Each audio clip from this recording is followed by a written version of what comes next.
मो हाथ रे एठी पालक अच्छी आपण मैंने देखी जानी पारथिबे आज जेहेतु गुरुवार किछि गोटे स्पेशल बनिबो एथिरे मो कौन कली एठी कड़ाई को गरम करके सोरिष तेल देली मु कोल्ड प्रेस सोरिष तेल यूज करे आपण मैंने भी करंतु एटा देह पे बहुत भल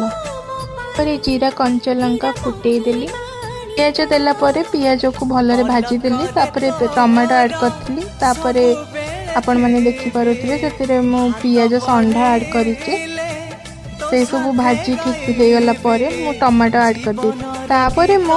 अदा कंचा लंका रसुण गोटे बढ़िया पेस्ट मु ऐड करथली तापरे मसला को भलरे एमती कसी देबे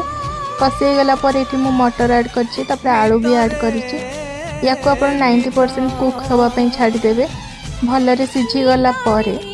आपण पालक को जो धोई के रखिथिबे ताको पकई देबे